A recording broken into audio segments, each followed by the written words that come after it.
What's up, everybody? My name is Scott Paddock, and today we are going to talk about how to play altissimo notes on the saxophone.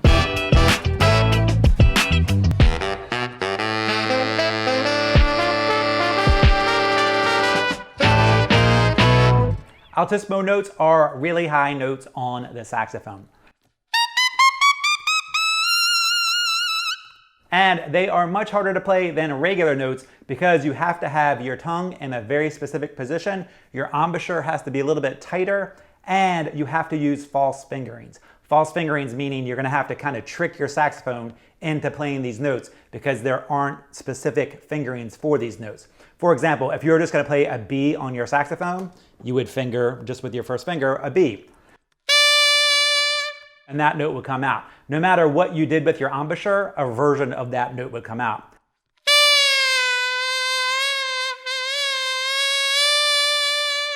Like no matter what I do with my embouchure or my tongue, that B is still going to come out and be close to the B position because it has a regular fingering.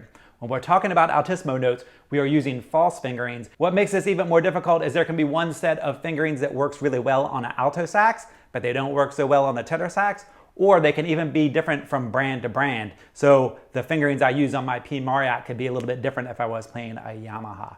But today, I am going to get you started on your altissimo journey. We're going to talk about your embouchure, your tongue position, and I'm going to give you some universal fingerings that work on most saxophones. So let's start off with the first note that we're going to use, which is going to be an Altissimo A. Now, the fingering for this is pretty universal for alto and tenor and across all of the brands. So this is a really great note to start working on. So the fingering for it is 2, 3, 1, 2, 3. So it's like a D, except your first finger is up. So 2, 3, 1, 2, 3. And of course, because it's a high note, we're gonna have our octave key on.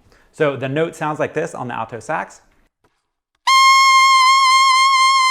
Now let's talk about the embouchure that you need to get the note to pop out like that. Getting the note to pop out like that, especially in the beginning, if you're just starting to work on these, is not that easy. It's gonna take a little bit of time. Some people get it in the first session or the first week. Some people it takes a month or two. So this is something that you're gonna be working on for a while. And to get it really consistent, you're gonna have to work on it for a long time. Now, for this high A or for any altissimo note, we really need to think about our embouchure. And embouchure is just a fancy name for the way your mouth is around the mouthpiece.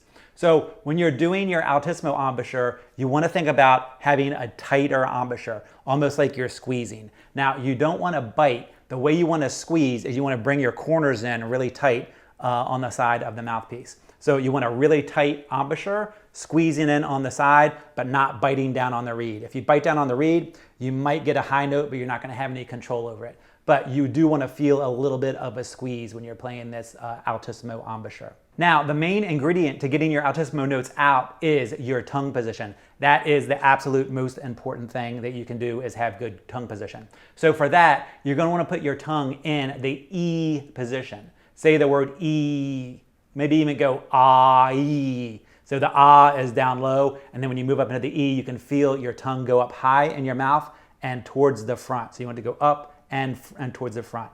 Ah-ee, ah-ee. I know it sounds a little bit silly, but this will get your tongue in the correct position. Now get rid of the ah in the front and just do the E, and feel how your tongue is up high and moving towards the front of your mouth. That's the position that needs to be in for the air to flow into the mouthpiece correctly and for your altissimo notes to come out. If you don't have your tongue in the right position, you're gonna get what I call a firp, and that sounds like this. A firp. Now, you can get all different sounds when it comes to a firp.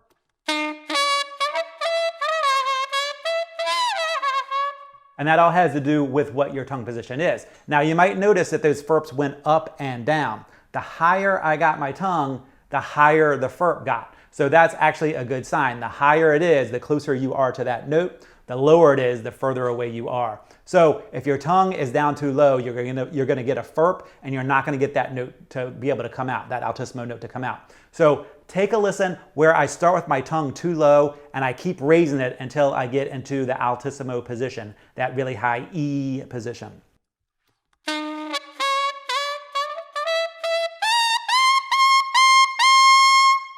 Could you hear how it started off lower and then gradually worked its way all the way up into the altissimo position? Listen to it again.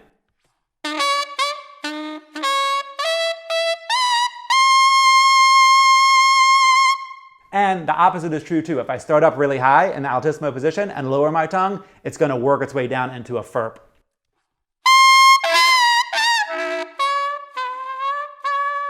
So it's all about getting that tongue up really high and moving forward. Now, another thing that's really important to getting these notes out is your breath support, your airstream. It has to be a constant and steady airstream that starts right at the beginning. You can't sneak into an altissimo note. So what that means is I'm going to play this Altissimo A, and I'm going to start right on the note with a full airstream.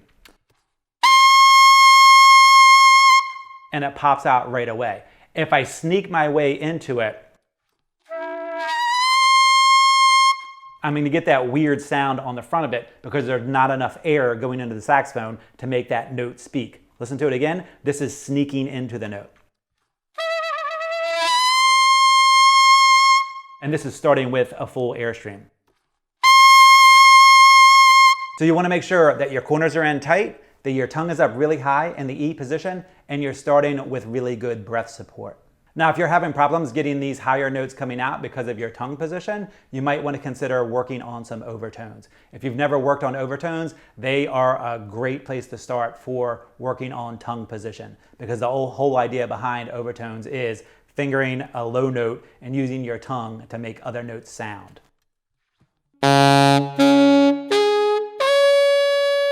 So I'm doing that all with my tongue. My fingers are in the low B flat position all the time. So that gets me used to using my tongue to focus the direction of the air to get the notes to come out. And that's exactly what you're doing when it comes to altissimo, except your tongue is up a whole lot higher. Now that we've talked about the embouchure, tongue position, and fingering for the Altissimo A, I'm going to give you a couple tips and tricks for getting that first altissimo note out. Now, the first thing to remember is it's all about your tongue position, so you have to get it up really high in the E position.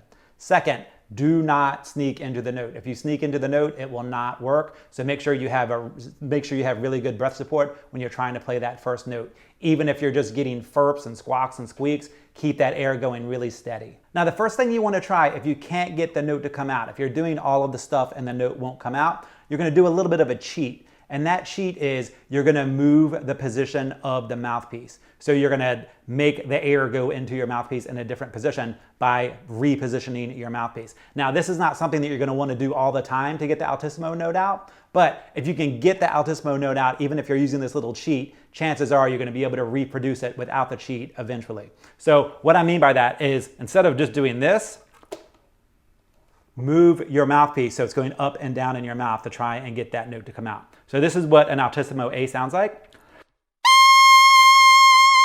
Now I'm going to start off and it's going to be a Firp, and I'm going to keep adjusting the angle of my mouthpiece until the A comes out.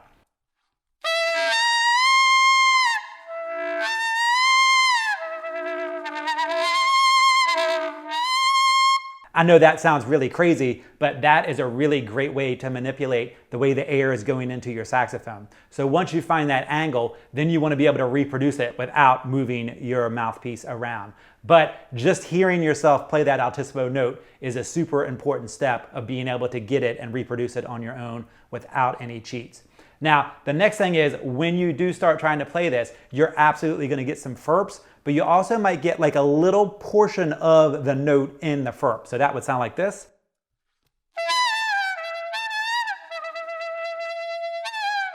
So you hear that little pop of the note up at the top. If you get that, don't stop. Keep playing, even though you're getting a crazy sounding Firp. Keep playing and keep trying to raise your tongue higher and higher. That's what you want. So if you get just a little portion of the note, don't stop. One of the biggest mistakes that sax players make when they're trying to get this note to come out for the first time and it won't come out is stopping immediately, like doing something like this.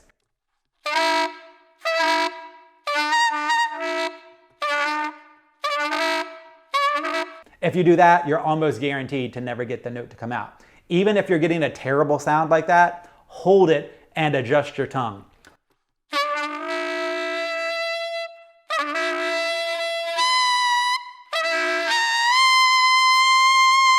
And eventually, you're going to get your tongue up high enough to get that note out.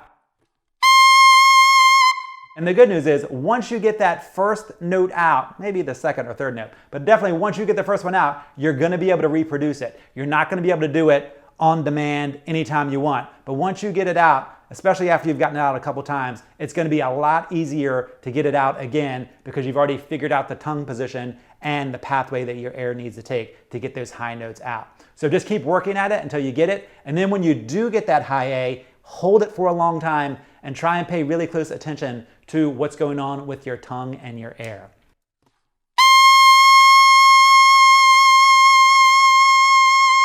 Like when I'm playing it, I can definitely feel that my tongue is up really high and my air is moving very fast. Another trick for trying to get that first altissimo note out is to use a stepping note. Use a lower note that you can get with no problem first to jump in to the altissimo note. So a really good one is your front F, which is C with this teardrop key at the top.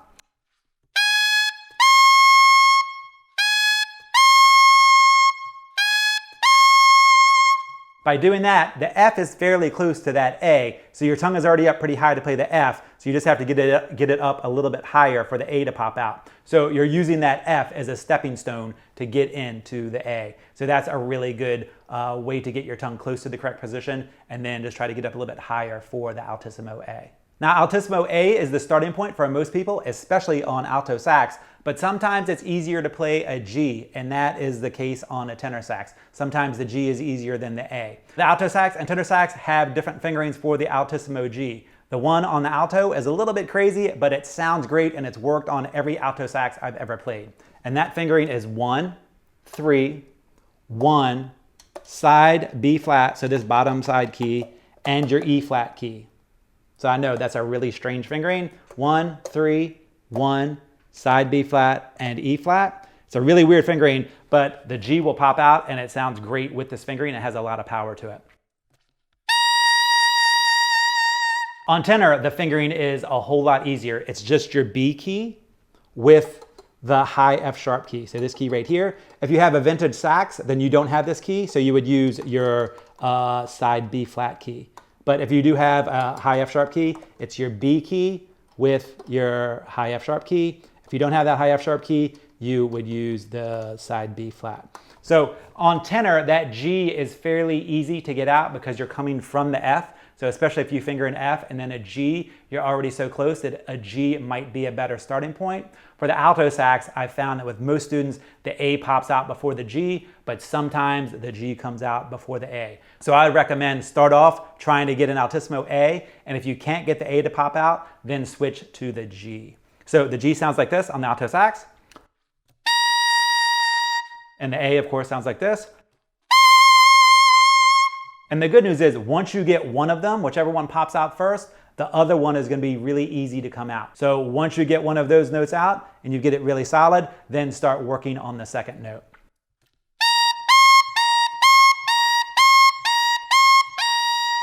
Now, one thing that I should mention is that Altissimo is a lip killer. So you only want to practice it for about 5 to 7 minutes per a practice session. If you practice it more than that, you're going to kill your lip and you're not going to be able to practice anything else, because once your lip muscle is dead, you won't be able to play anything else, or if you do, it'll sound really bad. So practice your Altissimo sparingly, maybe 5 to 7 minutes per practice session, but practice it often. So each practice session, put in that 5 to 7 minutes and work on getting those Altissimo notes to sound. And once you get them to sound, try to get them to become even more clear, to the point where they just become a regular note on your saxophone. So when it comes to getting your Altissimo notes out, remember that it's all about your embouchure, your tongue position, and your breath support. So you want your corners squeezed in, your tongue up high, and a really steady airstream. Have fun working on your Altissimo.